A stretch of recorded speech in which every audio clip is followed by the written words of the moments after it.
Salut, jeudi 13 mars 2025. Bon, Poutine va répondre aux fameuses questions du cessez-le-feu de 30 jours. C'est super intéressant. Je ne vais pas faire trop de commentaires parce que c'est assez long.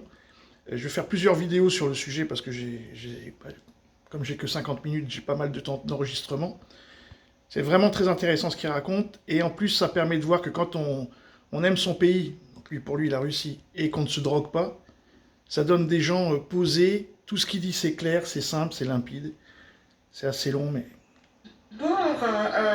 Je tiens à remercier le président des États-Unis, M. Trump, d'avoir consacré autant d'attention à cette question du règlement du conflit en Ukraine. Nous avons tous du pain sur la planche, nous sommes tous très occupés, mais des leaders de plusieurs États, de la Chine, de l'Inde, du Brésil et de l'Afrique du Sud, consacrent du temps et leur attention à cette question, et nous leur sommes très reconnaissants à eux tous, car cette action est noble. Elle vise l'arrêt des hostilités et l'arrêt des pertes de vies humaines. Et nous sommes d'accord avec la proposition d'arrêter les hostilités, mais nous considérons que cet arrêt des hostilités doit être de telle sorte qu'il mènerait à une paix durable, qui durerait longtemps et qui supprimerait les raisons profondes, les causes profondes de cette crise. En ce qui concerne votre question, si l'Ukraine est prête à mettre fin aux hostilités, la rencontre entre les Américains et les Ukrainiens en Arabie Saoudite, si nous regardons extérieurement, peut peut-être ressembler à une prise de décision ukrainienne, mais sous la pression américaine. Mais en réalité, je suis persuadée que la partie ukrainienne aurait dû demander très soigneusement aux Américains de faire de sorte que ça se passe comme cela, et en tenant compte des réalités sur le terrain. Vous avez vu que hier, j'ai visité la région de Koursk. Hier, j'ai écouté des rapports du chef d'état-major et du commandement de notre groupement tactique dans cette région, dans cette enclave qui s'est formée à Koursk. Eh bien, la situation sur place est sous notre contrôle désormais, entièrement. Ce groupe qui s'est immiscé dans notre territoire a été isolé et est tenu, contrôlé par notre puissance de feu. En ce qui concerne l'intérieur de cette zone, eh bien, ils n'ont plus d'influence. Ici, par exemple, il y a une semaine ou deux, les militaires ukrainiens essayaient de partir par petits groupes. Désormais, c'est impossible pour eux. Ils essaient de partir par groupe de 2 ou 3 personnes, car nous assurons le contrôle par notre puissance de feu.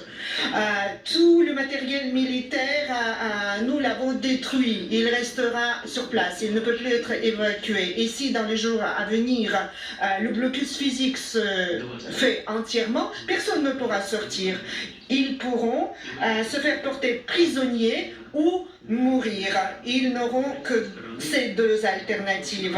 Et bien voilà, pour la partie ukrainienne, dans ces conditions, c'est vrai que ce serait bien d'atteindre cette trêve pour 30 jours au moins, et nous sommes pour. Mais d'abord, que ferons-nous avec cette zone, cette sorte d'enclave dans la région de Koursk, si nous cessons cessons les hostilités pour 30 jours. Qu'est-ce que cela veut dire?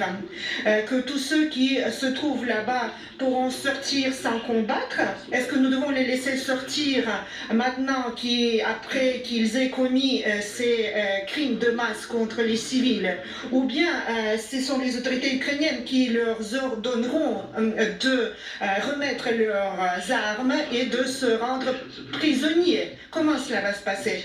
Je pense que tout le monde comprend. Et comment seront résolues toutes les autres questions le long de la ligne de contact, presque 900 km? Vous savez que les troupes russes mènent des offensives pratiquement sur tous les segments de cette ligne de contact. Et là-bas aussi, des conditions sont créées pour que nous puissions bloquer, encercler des unités conséquentes.